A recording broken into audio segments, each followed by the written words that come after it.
Hi, hello everyone. My name is Neil Mercado, reporter for INQUIRER.net, and joining us today in this episode of Inside Look is a House Majority Leader, Martin Romualdez. Sir, hello, kamusta po? Kamusta po, Neil, and sa lahat nakikinig at nanonood dito sa Inquirer Radio. Okay, sir. Sona, sir, we're less than a month away from President Duterte's last State of the Nation address. What are the preparations of the House of Representatives right now? Well, as you know, the House of Representatives will be the host venue for our State of the Nation address, where the President will be delivering his last SONA. And our staff, particularly the SecGen's office under the Speaker's office, the Secretariat, is working actually feverishly, this past couple of weeks and running up to the SONA on July 26th. The primordial concern again is the safety of everyone who will be present and who will be in attendance, from the President to all the attendees. So as opposed to the previous SONAs that we've had, it will just be like the previous one where we had it virtual, where we will have a limited number of attendees and not a full packed crowd, as the pandemic does not allow this at this point. Did we increase medyo yung number of people that will be allowed inside Batasan? Well, the Speaker has recommended that we consider, and that Malacanang considers, because it will be Malacanang who will also have the final say on the matter. As I said, we are just providing the host venue, but we would like to make a case that it is the last son of the President, and we are now more attuned to the safety protocols like the RT-PCR testing and the rapid testing of the day. We also have the masks, the face shields, and social distancing. But moreover, there is the new vaccination program that has been rolled out, and we'd like to think that even in the House of Representatives, most, if not all, of the representatives and their staff have already been vaccinated by at least by a single dose, but most have already been fully vaccinated. As you know, the area where the Batasan is has been considered to even be a very well, it's been a hot spot in terms of the pandemic. So we've had a number of casualties, unfortunately, and so it became a priority to have the vaccination rolled out expedited.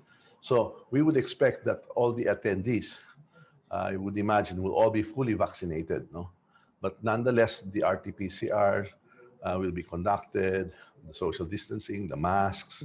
So, but I think that will now allow for more than what we had last year, especially if we are allowed to use the gallery portions of the plenary. Medyo I want to talk about President Duterte's speech. So he's been in office for 5 years now. In this last SONA, this is probably one of the last times that the president will speak in this formal event before all the Filipinos. What are you expecting na nilalaman noong speech ni President, and what do you want to hear from the President? Well, as you know, the President has not been one person to extol on his achievements, but I think being it his last, I believe an account of the accomplishments of his administration is in order, for he has done much, and foremost in our minds, of course, besides the budgets that have been passed to address, the needs of the country and the functions of government, as a response to the pandemic, the Bayanihan 1 and 2 measures have done much to alleviate, if not mitigate, the effects of the pandemic. So we would like to hear more of what he has done.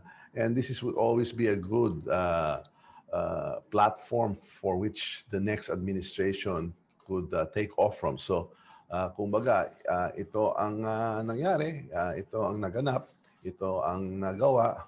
So everyone can appreciate what has been done, and that would be always the basis of a takeoff point. for the next administration that will be coming in next year. So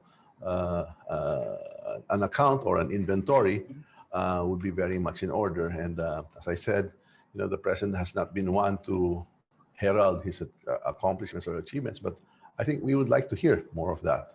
We've also not heard him talk about it, but one cannot take away that he has done so much, and in many areas, for instance, like in the health, in the health, environment, and the Universal Health Care Act. We also have the free tertiary education.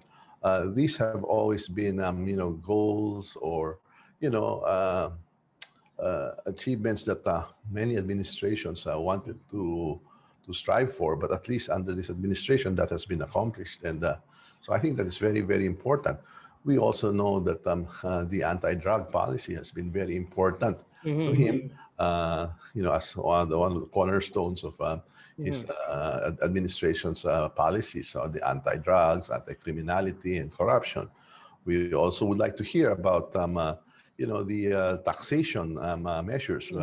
We in the House and also in the Senate, we've adopted a lot of the tax reforms and the tax revenue measures that we hope would make our economy more vibrant and more responsive and more attuned to the realities of the time, to the globalization, and to make the collections more efficient. So not only that, you've heard very much of the build. So we've had also a massive infrastructure spend. So I think he would, be, I think he shouldn't be humble about it, and then he should just showcase, what has been done in terms of that, and also in achieving peace in the South. And that's why we've, we have the BARM law. And in fact, although we were supposed to have an election, perhaps we are now considering the postponement of such election in the BARM because of the exigencies that has been brought upon by the COVID.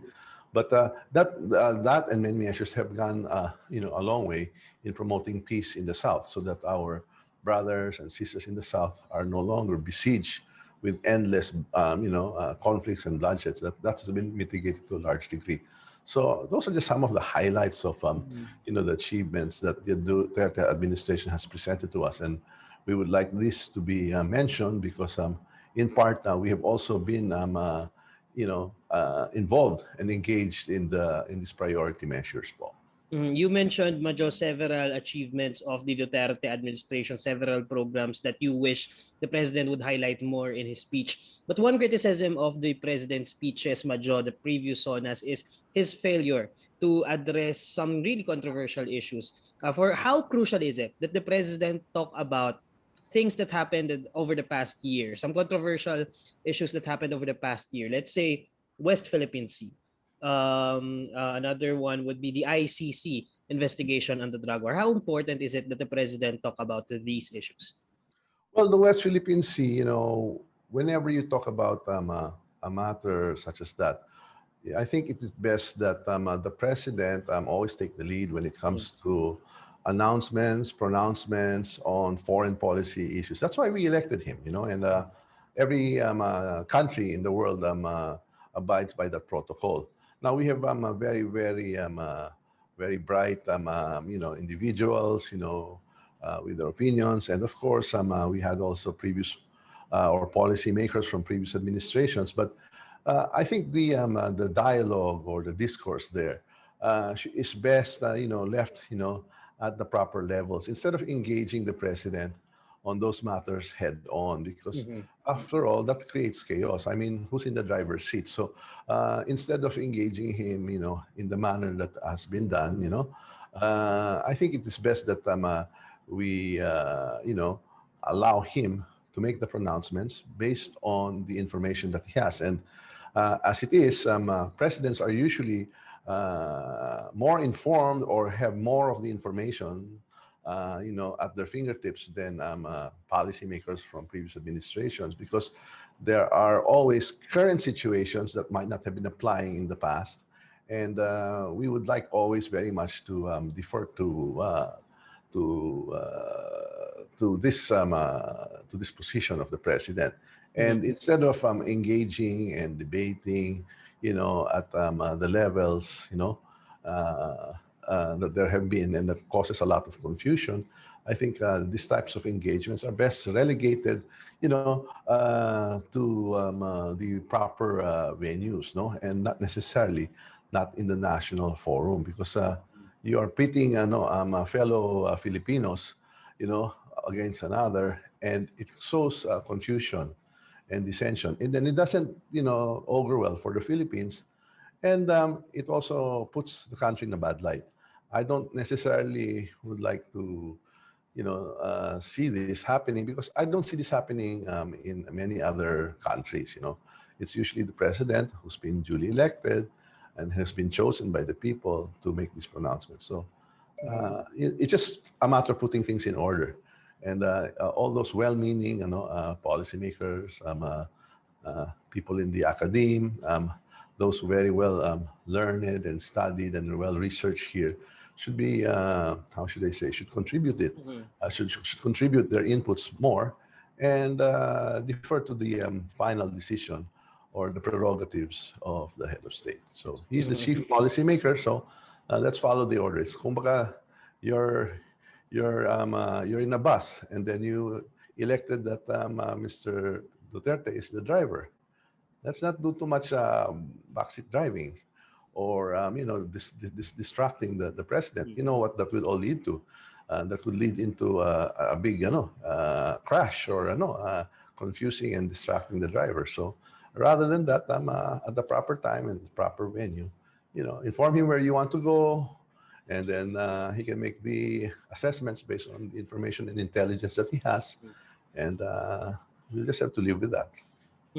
Majo, let's talk about the House of Representatives. Over the past year, I would say that as someone covering the House beat, it's been a rocky year for House of Representatives, in the sense that over the past year, there's been leadership changes, shake-ups in the leadership. But how would you assess the performance of the House of Representatives 18th Congress? Well, as they say, the House of Representatives is the legislative mill. It grinds, but it grinds very efficiently now. And when there's grinding, things have to be smoothened out. This is actually almost 2 years ago already, when we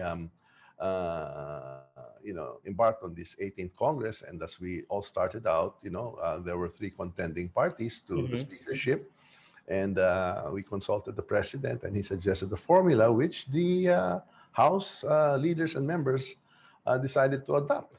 And of course, we've had 2 speakers do a term share. There was a transition, and I still remain as the majority leader, but it's not a usual situation that you have 3 contending parties working together, in the leadership position. So, there always can be bickerings, there can always be differences of opinion, but at the end of the day, well, at least I would always like to guide my fellow legislators and even my staff that we always look to the seal, of the House of Representatives, and we work for the institution of the House of Representatives, which is the House of the People. So we always have to put the interest of the people above all, no? And when we do that, that becomes the best compass for us in making decisions and conducting ourselves. So while seemingly dysfunctional at the start, wherein you have 3 contending parties put together,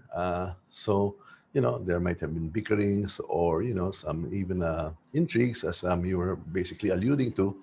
But at the end of the day, we all decided that we had to buckle down and work. And well, I'm very proud to say, if you can also look at the record of this 18th Congress, the first 2 regular sessions, that we've done a very, very decent job, considering that the second half of it was plagued by the pandemic. So we've generated, we have records now, new records that would suggest that our efficiency has been more than double than that of the 17th Congress. So, we've done quite well. We average close to 50 measures tackled every day.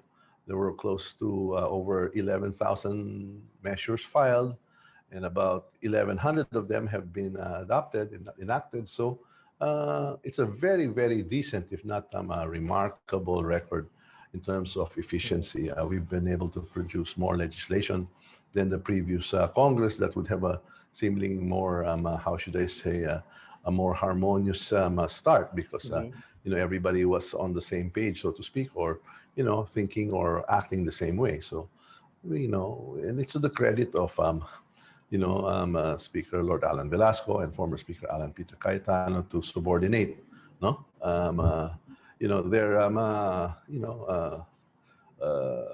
their thoughts or their feelings or sentiments during initially acrimonious fight, no, for the speakership. And we've all decided to buckle down together, but it's not been without its challenges. But again, as they say, the proof of the pudding is in the eating. So marami naman nagawa, di ba? Sa halip po ng pandemya, hindi tayo hindi tayo nakaka-attend personally, but we did not let that get in the way. So to the credit of the House leadership, despite the challenges and the threats of the pandemic, for instance, in the Rules Committee, we've had a lot of our deputy majority leaders, assistant majority leaders working double, triple time, not just on Zoom, but on the floor. We've had all our deputy speakers come and perform. And again, this has been under the leadership of both Speaker Lord Alan Velasco and former Speaker Alan Peter Cayetano. And we've also had a lot of sacrifice and double timing and a lot of risk on the part of our staff, our secretariat, the Secretary's office, the Rules Committee, all the people in Congress literally, made big sacrifices, taking big risks, exposing themselves, physically present there because while a lot of the members could work from their homes or in their official places of residences, thereby being considered on official business and thus present, lending more quorum to our activities and our hearings and our plenary sessions. So we just made the use of what we had, and we've generated, a record number of legislation despite all of this. Majo, what can you say? I'm curious lang, sir, as the majority leader in the House. So we are well aware of a super majority in the House of Representatives. This has led critics to say that House of Representatives has become the rubber stamp of President Duterte. Whatever he says, the House does. When in fact the House of Representatives together with the Senate should have been the checks and should do its also has its checks and balances na mandate, sir. What can you say about critics saying House has become a rubber stamp of President Duterte?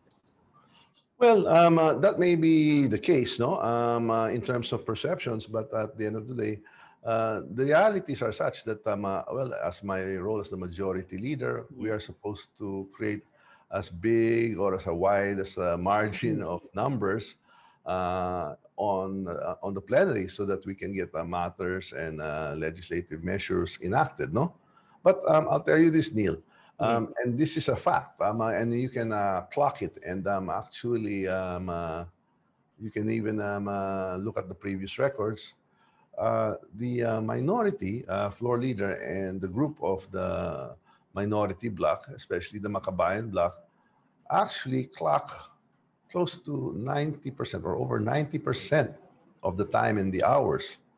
Okay, for instance, during the budget deliberations, if you well, you're there, if you literally get a stopwatch or you clock it and record it, the minority actually is the priority. We have this tradition, and I start every Rules Committee hearing offering the floor instead of myself as the majority leader giving the opening remarks. I always defer to the minority. And it's because we respect the minority. They are barely 10% of the number of the members of the House, yet they dominate, not only in the Rules Committee hearings in terms of being given preference, but the time and the hours actually given to them to articulate, to voice, to interpolate, to basically challenge or criticize. They are given a very very lots of latitude. So they have definitely they dominate in terms of the power of the voice. No, now nonetheless, whether you have 10% or 40%, it still comes down to a vote. And that's why we are called the majority, because in terms of numbers, whether you have a wide margin of majority or a slim number, we have to go by the democratic principles of the majority ruling the day, because every measure is put to a vote. And so what we try to do, instead of being perceived as like a rubber stamp, we use this mandate. We use the number, so to speak, for the betterment of the welfare of the people. As I said, we try to expedite the passage of the most important or the biggest piece of legislation, like the budget, the Bayanihan's 1 and 2, and we even passed the Bayanihan 3 in the House. So these are all made to measure in terms of delivering what we believe can benefit most of the Filipinos most of the time, and that's what we strive to achieve. So yes, the minority is a small number, comprising barely 10% right now of the House, but they dominate in terms of having the matter of time, literally hours, and 90%, over 90% of the time is given to them, and this allows the opinions, the debates, which are loaded with constructive criticism or constructive suggestions, to be heard. And that's why you have, when we have any bill or measure being passed during the period of amendments, you see the minority proposing amendments, and we decide, and in most cases we do adopt many of their suggested amendments to any of the measures that we pass. So yes, that might be the perception, but at the end of the day, it's a matter of also delivering to the people the legislation that the country so badly needs, and we do it expeditiously. But we don't do it by squelching the voice of the minority. As I've said, they are the priority. We give them the priority all the time, and they dominate in terms of the time on the floor, and even in committee hearings. We don't even start committee hearings without the presence of a minority member. So their voices will always be heard, and in most cases, their views are even taken into consideration and adopted into bills and measures and legislation that we enact. Major, you mentioned budget. I want to quickly talk about that. Just one question on it. I'm sure you're very well aware of like the recent allegations of corruption happening in several agencies. How will this affect the budget deliberation in the House? Okay. Well, whenever corruption raises its ugly head, everyone stands in attention. Nobody wants that. And we will all band together, hand in hand, in fighting and stopping and crushing this. So we have the proper agencies and departments to handle this. So the Commission on Audit can spring into action. We can glean from their reports of any disallowances, and we can conduct hearings to further investigate and shed some light to this.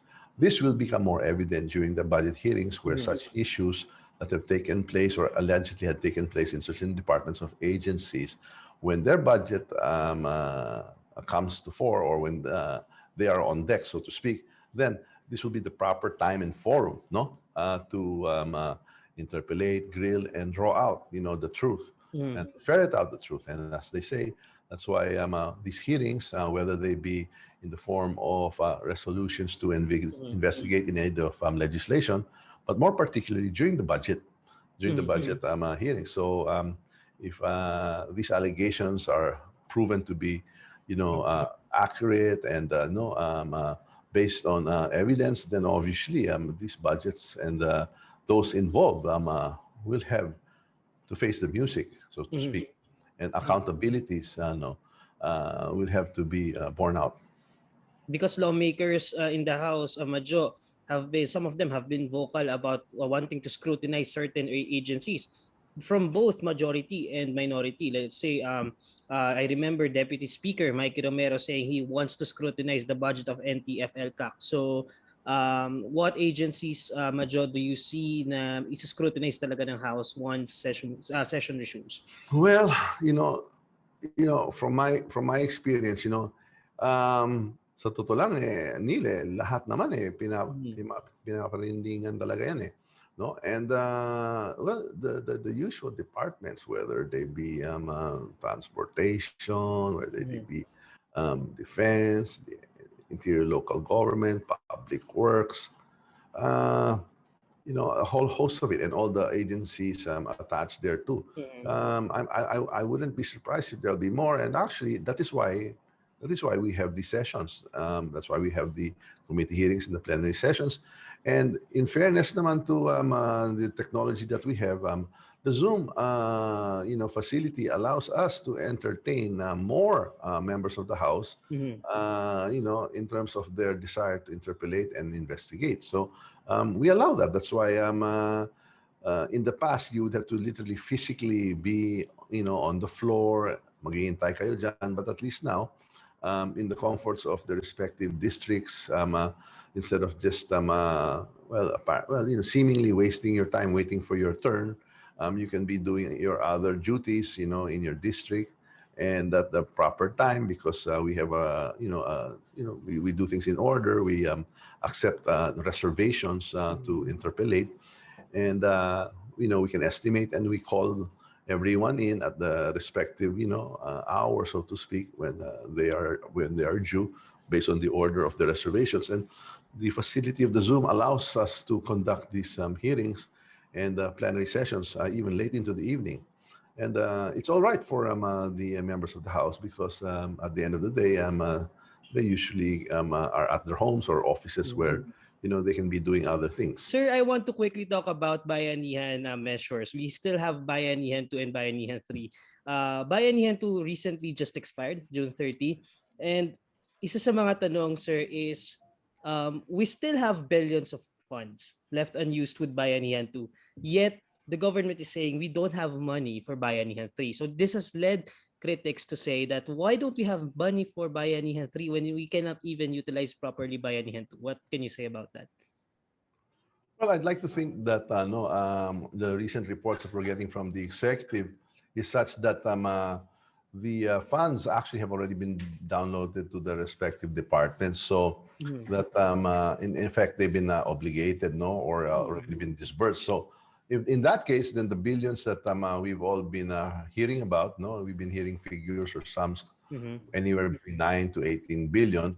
Upon the expiration, no, that would have definitely reverted back to the general fund, which would obviously, not have been a good reflection of the efficiency, no, of the deployment of said funding requirements, no. So that being said, no, we'll have to await the final word, no, on what the DBM and what the executive and then even the COA, no, with respect to that, but. All we can do in the House, no, is to make those appropriations and pass them into law, and at the right time, we can conduct investigations to verify or validate that such were properly and completely downloaded or utilized. Will the I understand that the Congress has an oversight function dito na nakapaloob dito sa bayanihan measures. Will the Congress exercise that and look into the utilization of the agencies?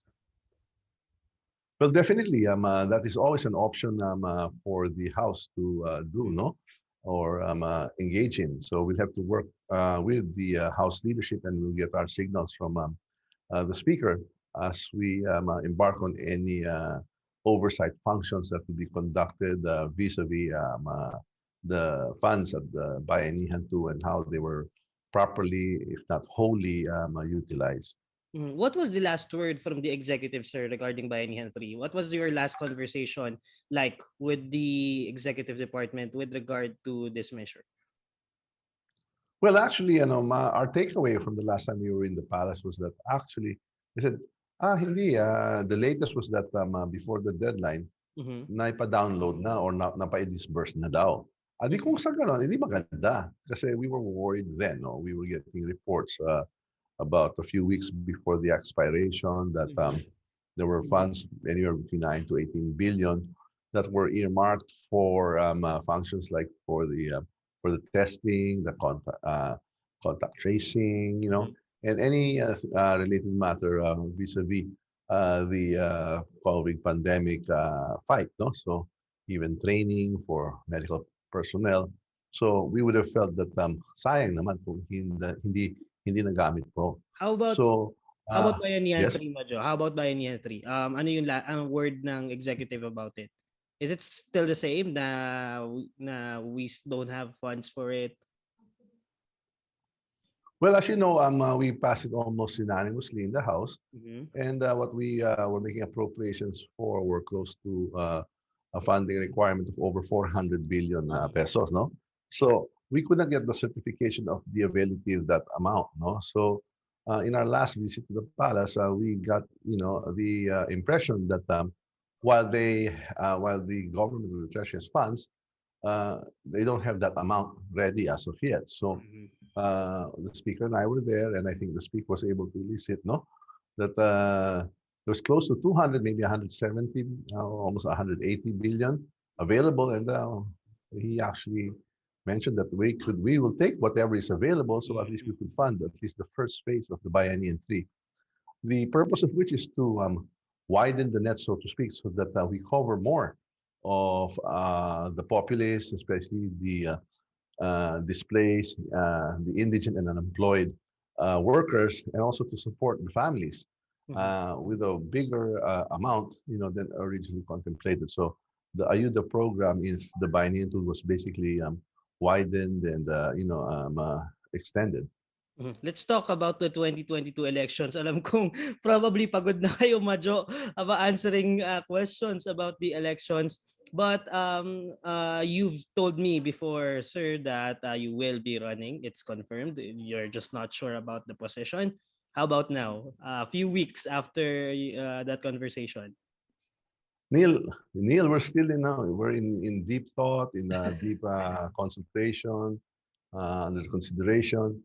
As you know, that there are many developments, and they say a week or a month in politics is a lifetime. So things are still fluid at this point. But again, when I go back, to my name being mentioned by the president, I'm very humbled, honored, and I'm very, very much no, happy to have been considered, to be capable of taking on the second highest position in the land. But of Mm-hmm. course, it would be, with much thought and consultation and assessing also the political terrain.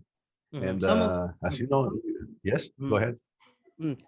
Some of our previous guests, Majo, let's say Senator Lacson, Senate President Soto, said that it's either going to be retirement or a higher position for them. How about you, Majo? Have you narrowed down the positions that you are eyeing for next year's elections?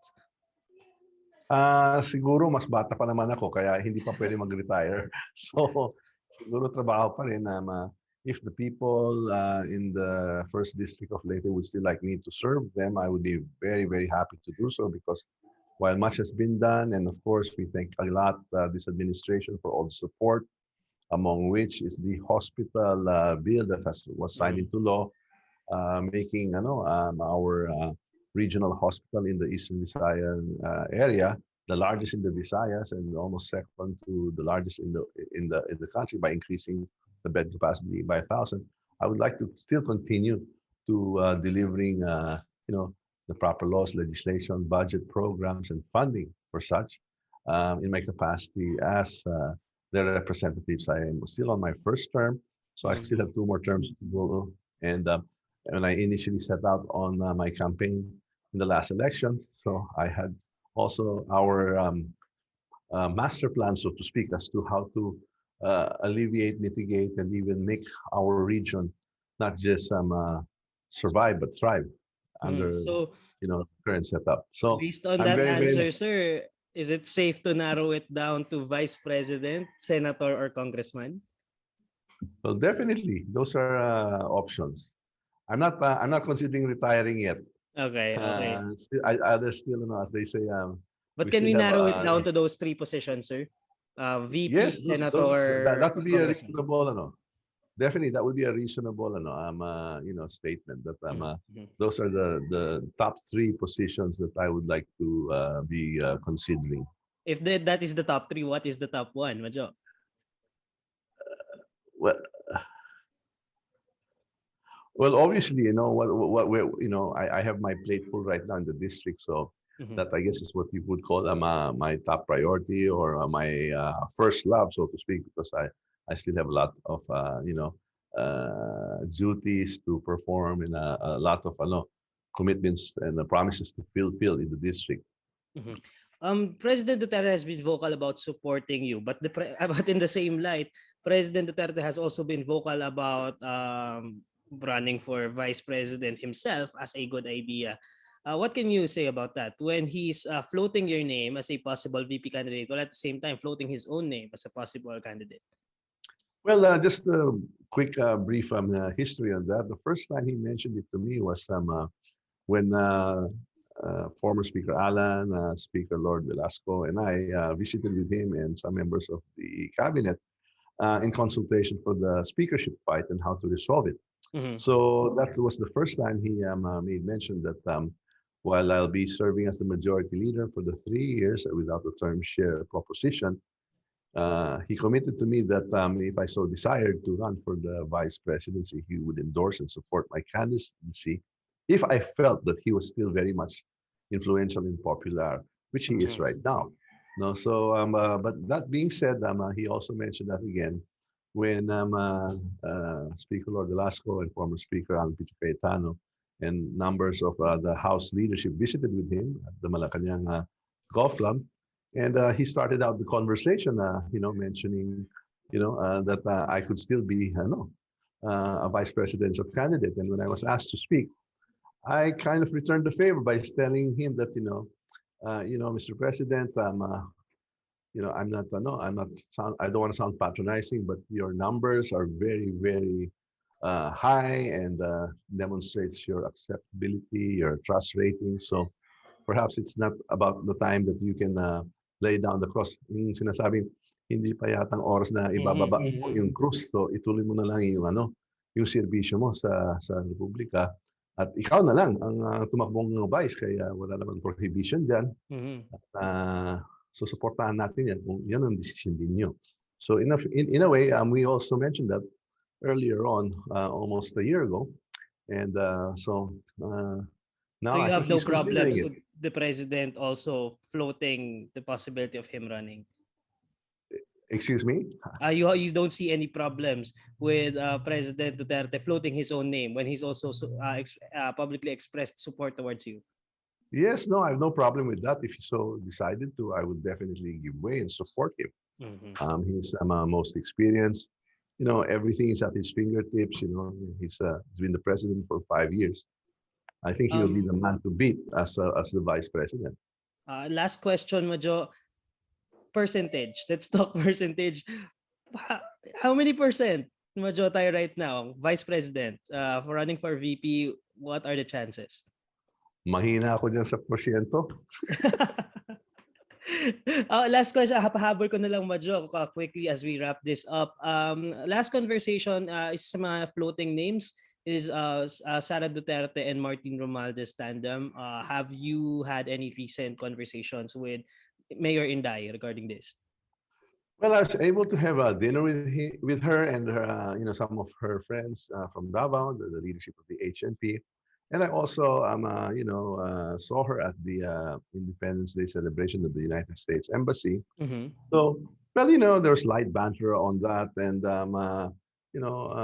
as I said, well, I'll work, as I had done in the past, by strengthening in the alliance that we had with the HNP, and it did very well in terms of getting 9 of the 12 senatorial that we jointly supported and campaigned for elected. So we have a very, very good relationships in terms of cooperation and alliances. So we talk more about that because I would like to even tell you that the mayor of Davao, Mayor Sara, has not even made her final mind or final decision yet. So it might be premature at best to even start talking about that. No, so I'd like to respect that, but you know, uh, we are all quick studies, so we know the job, and we've worked together successfully at that, and so we intend to do that in whatever capacity. And as I've always said, I would like only to